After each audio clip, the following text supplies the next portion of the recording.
The wide receiver position, baby.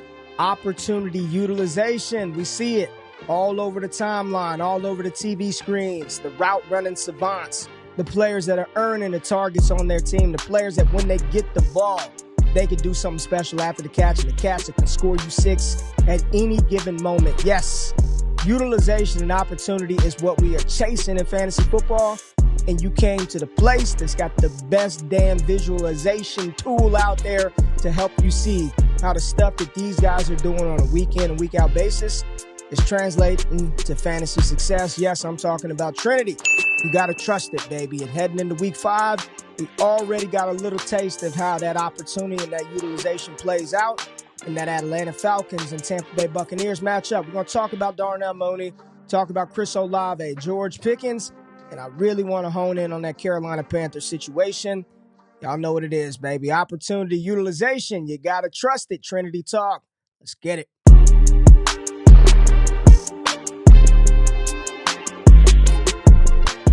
Appreciate y'all pulling up and giving me a little bit of your time today. If it's your first time on the channel, make sure you do one thing. Hit that thumbs up button, like, and subscribe. I know a lot of y'all tap in. A lot of y'all check out the channel.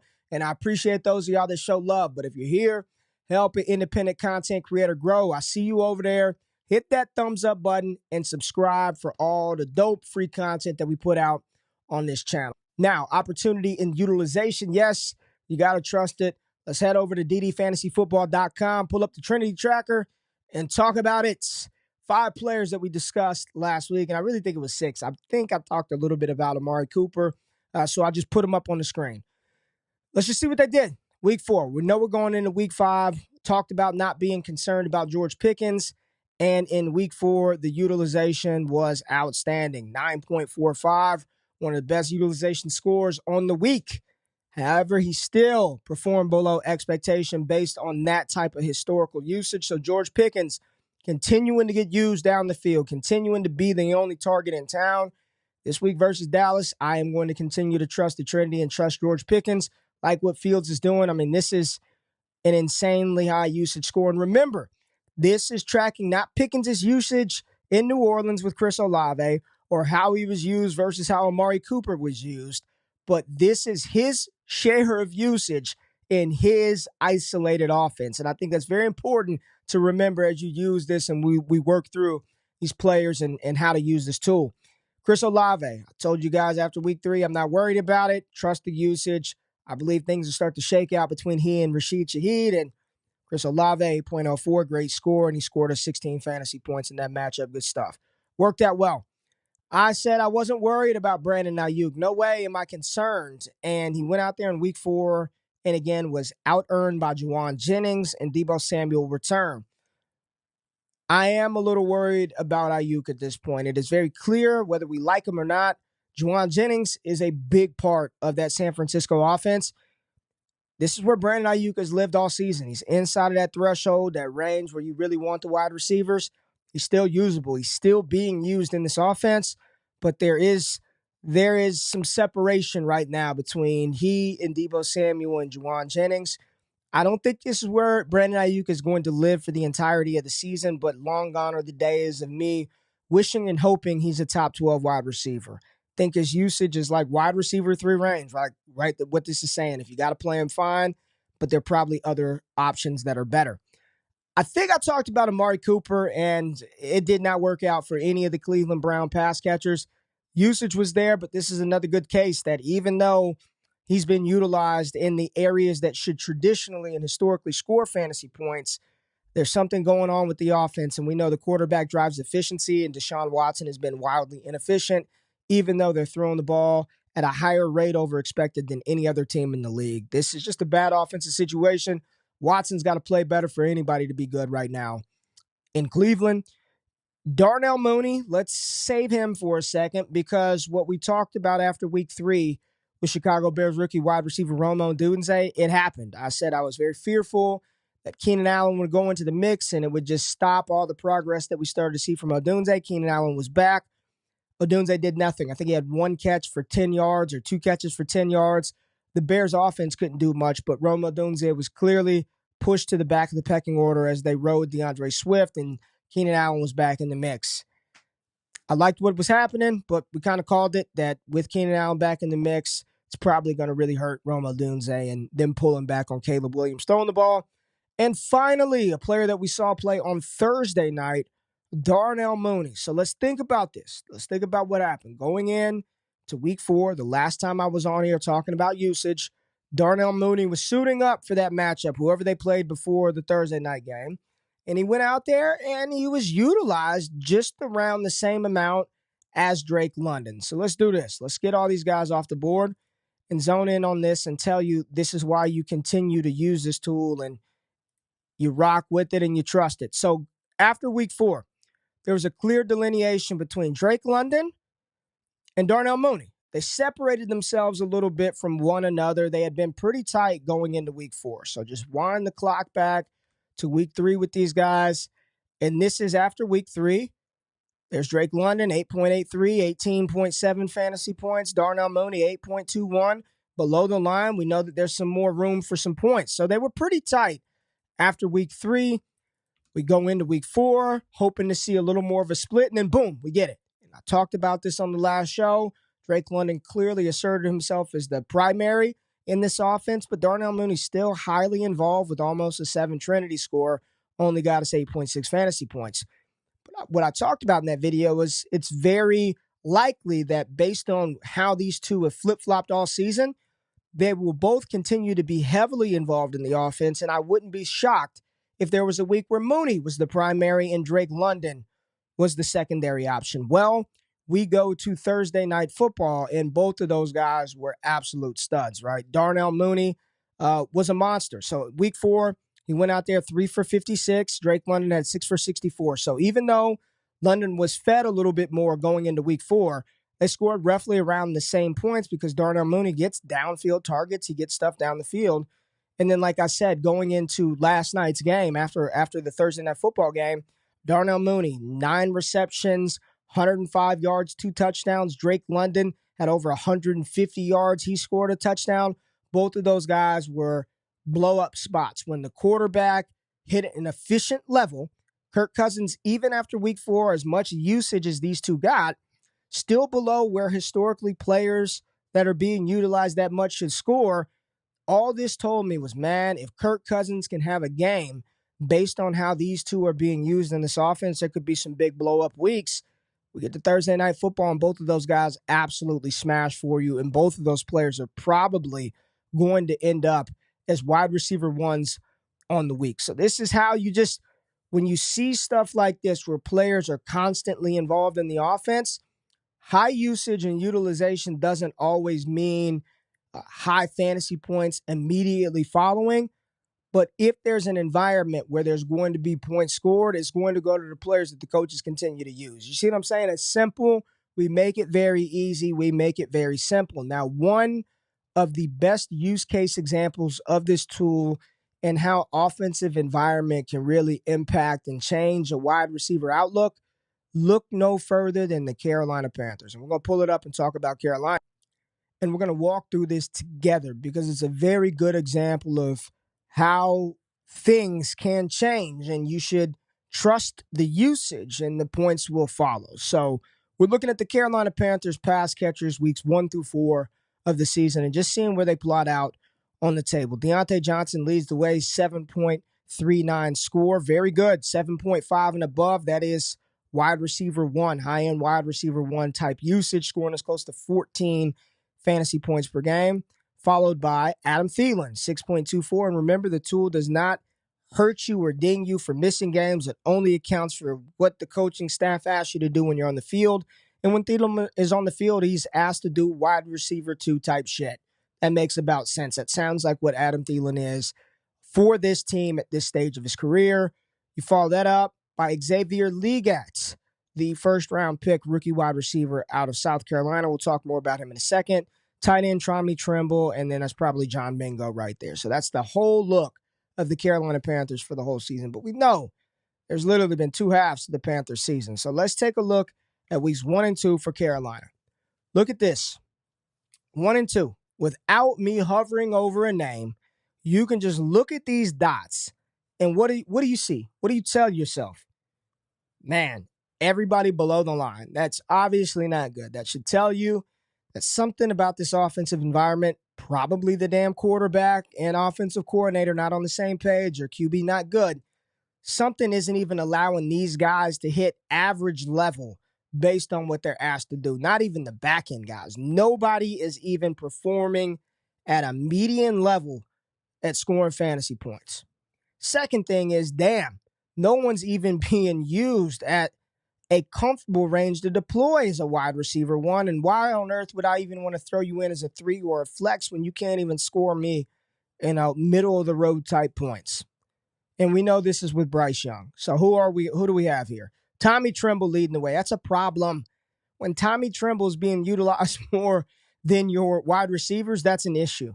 Tommy Tremble leading the way, followed by weeks 1 and 2, Adam Thielen, and then Deontay Johnson. Not even inside the threshold, not even inside the range that you want to be starting a player. So that's with Bryce Young. And we know he was awful. Couldn't complete a pass, can't throw over the middle of the field.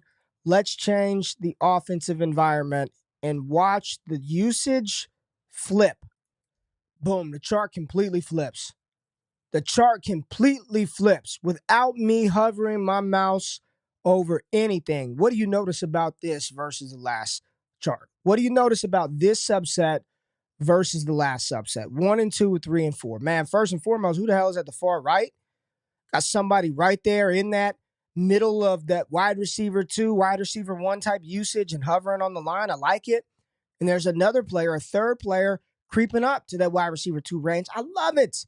Then you got a big ass gap between those 3 on the right and the 3 to the left. And you also want to see that because that's showing you a clear delineation between targets. There's a priority in this offense. And this is what you want to see. This type of usage and this type of split just let you focus in on the players. Whoever's on the right, I want them. And whoever's on the left, you don't need to be playing them. So let's start back here. Who is this? Who on earth is that? Jatavian Sanders can't play him. Jonathan Mingo, no thanks. And Tommy Tremble back to where you should be.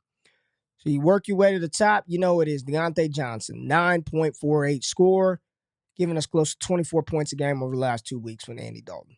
Elite usage, elite production, lock and load, top 12 guy right now. After that, you got Adam Thielen. Yeah, remember he was like 5 point something weeks 1 and 2. He had that week 3 performance, and we know he didn't play week 4, but it's only counting what happened when he played. And when he played with Andy Dalton in 1 week, 3 for 42 and a touchdown. Great, right on the line. Good usage for what Adam Thielen is, giving us median, right there what he should be points. And then enter the rookie Xavier Legette. Over the last 2 weeks with Bryce Young, almost a 6 score, right in that kind of back end, wide receiver 2, top 24 range, giving us close to 13 fantasy points per game above the line. This is what you want to see. Now, this is combined with Adam Thielen, right? So remember, there's a nice chunk of usage here that's included from week 3. So let's zoom this thing in one more time to week 4 and watch what happened this past week as we go into week 5. You remove Adam Thielen from this Carolina Panthers situation. You take his usage out of it. Chuba Hubbard does his thing. Miles Sanders gets some opportunities. But from a receiving standpoint, this is what happened. Deontay Johnson continued to do elite shit. Now, he came back down to earth a little bit, right? 21 points on 9.24 usage. That's great. Where did some of that go? Xavier Legette, right here. 7.7, close to 20 points. And then when you watch the tape, when you watch the film of what was happening in Carolina, this was not gadgety how they were getting him the ball. No, he was used downfield. He was used on those hog routes that I talk about, hitches, outs, goes. He was used in very fantasy-friendly ways. And without me citing how many routes, the score tells you that. I mean, you're watching the film, you can see it. But this is a situation where there was still a gap.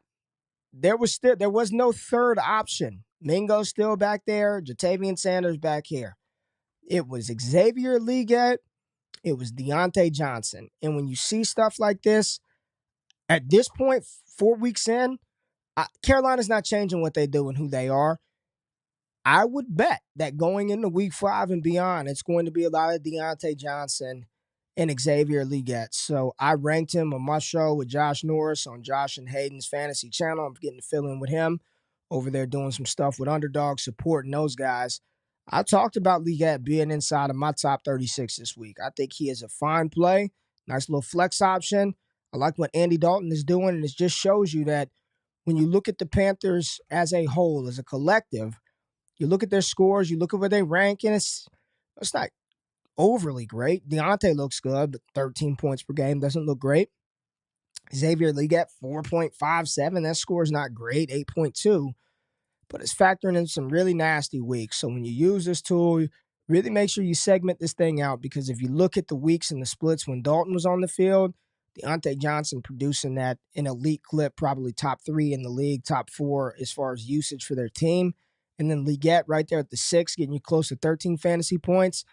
I'm sure you're probably plugging in worse options than Xavier Legette on a week-to-week basis. So really wanted to highlight this tool in this situation.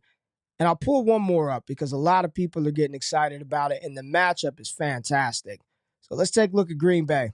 I mean, we know right now Jaden Reed is going ballistic with Jordan Love. You look at his score, 614, but scoring off the chart, literally 19 points per game over the full season. Down here, Romeo Doubs actually has done on a collective more wide receiver shit for the Green Bay Packers than anybody else as far as usage. Tucker Kraft is here. And you got Dontavian Wicks. Whole season, 3.66. Let's just fast forward to the last 2 weeks. Weeks 3 and week 4. Here we go. You know who this is. You know who it is. It's Jaden Reed at the tip top. But then, entering into the picture with Romeo Doubs right there, Tucker Kraft and Dontavian Wicks. Still around the same usage score, but look how much higher he's scoring. Every time they give him opportunity, he's efficient. And then in week 4, we got usage out of Dontavian Wicks, and he was scoring. He was right here on par with Jaden Reed. 6.71 score for Wicks, 24 points. Jaden Reed, 7.15, 27 points. There goes Romeo Doubs, right around where he always is, scoring right around what he always does. Down here, you got Bo Melton not doing much, and Tucker Kraft. Not a lot of usage, but high efficiency. When you're playing with the quarterback who's got the potential to throw the ball 50-plus damn times like Jordan Love does, you really just trust the usage. And this week, I'll tell you, sure, these are 2 obvious plays right here, Wicks and Jaden Reed. I would say Bo Melton, the sneakiest of sneak. If you're doing some DFS type shit, like Bo Melton, you go back to 23. Let's go back to the 2023 Packers when Bo Melton got on the field late. Let's go like weeks 14 through week 17 of last year for Green Bay. Bo Melton was getting utilized a little bit. Where was Melton at? Where was Melton? That's Malik Heath. There's Romeo Doubs. It was tight. There's Bo Melton. Right there, I saw you, Bo Melton. 5.76, 11 points per game. It was a tight cluster, right? There goes Wicks. Jaden Reed always. Jaden Reed just a stud, always there. So I'm not telling you to go out there and add Bo Melton. I'm not telling you to go out there and trade or do something crazy for Bo Melton. But Romeo Doubs is out. Christian Watson is out. Tucker Kraft is probably going to continue to do right around what Tucker Kraft does. But Bo Melton is always just kind of around being utilized to some degree. So if you wanted to go a little wild, want to get a little crazy, one of them DFS GPPs or whatever they are, maybe Bo Melton might be a sneaky play for Green Bay, especially versus a Rams team where we're just expecting a lot of fantasy points. Point totals like 46.5. Rams funnel, rushers, passers. You could do whatever you want to the Rams. BK, have it your way. All right, anybody else I want to touch on before I roll out of this show? I really just wanted to recap some of the stuff that we talked about last week, some players that I'm looking forward to seeing their usage play out this week. Let's look at week 4. Let's see if there were any outliers in week 4. Of course, we're always going to continue and want to see how stuff shakes out in San Francisco. Kelsey's usage in week 4, 8.35, 15 points. Out of necessity, with Rashee Rice out, Travis Kelce might be forced to be utilized in smash territory. Right now, that type of score, that was like average Kelce week, and that's what this is telling you. That's why he's right on the line. There might be some 20-plus point performance games in Travis Kelce's future if he's going to continue to be utilized like that. Oh, one situation I do want to call out. Jets situation. Everybody talking about Garrett Wilson. What do I do with G-Dub? G-Dub's still getting utilized, man. Like he is. The problem is Mike Williams is too. And Allen Lazard is still a gnat. Like this entire situation, when you look at the Jets, here's the Jets, weeks 1 through 4. Garrett Wilson leading the way in team usage. His Trinity, 6.73, right around 11 fantasy points a game. So below the line, below where you need him scoring and not really being utilized a ton. But prior to the problem is Allen Lazard is still being utilized a lot. We know they've got Breece Hall, Braylon Allen out the backfield, slow pace of play. And then these are just gnats. When you see players that just hover around for the season 3s, 4s, 5s, they suck away from the elite ceiling of the top guys. So that's weeks 1 through 4. But let's really focus in on the last 2 weeks since Mike Williams has been that back. This is just disgusting. This looks exactly like Green Bay's situation last year where people were like, I don't want any of them. Here's Allen Lazard. With whatever limited usage he gets, he just makes the most of it. Somehow, some way. 4.5 score, 12 points a game, not much. Down here, who do we have? Who's down here? Mike Williams. He's actually leading the team in wide receiver fantasy-friendly usage over the last 2 weeks, 5.89, 8.55, well below the median. Tyler Conklin, 5.68, and there's Garrett Wilson, 5.74. So Mike Williams over the past 2 weeks has done more wide receiver shit that should yield fantasy points than Garrett Wilson. But when you look at this, unlike the other example in Carolina where you saw the clear separation of usage and targets, over the last 2 weeks, it has truly been flip a coin for the wide receivers because those three have been right there along with the tight end Tyler Conklin. This is a situation, and then we zone into week 4. And in week 4, there's Allen Lazard, Mike Williams, and Garrett Wilson. It just seems as though there is no preference nor priority to get Garrett Wilson the ball this week. Brian Flores across the pond. They blitz a ton. They also are susceptible to the pass. This is a situation where I would actually rather have the arbitrage play in Mike Williams. Give me Mike Williams at cost over Garrett Wilson at cost. I was lower than consensus in my rankings of him this week, and I still like the talent, but this situation needs to clean itself up a little bit more for me to really feel confident and recommending Garrett Wilson as a starter, starting him my damn self. So appreciate y'all tapping in. Wanted to really follow up on the cats that we talked about last week. Get on here, play around with the tool. It's $9 a month. Get on here, $9 a month. Check out the tool. $14.99. You get in the Discord. Highly recommend it. ddfantasyfootball.com. If you stuck around to the end of the video and you found the information actionable and or entertaining, as I said, really appreciate you. Hit that subscribe button, hit the thumbs up button, comment below. And as always, trust that Trinity. I'll be out all of next week. We're heading off for a family vacation. Maybe somebody will come on and hold down the report for me while I'm out. But if not, I'll catch y'all after week 5. I'm out of this thing. Peace.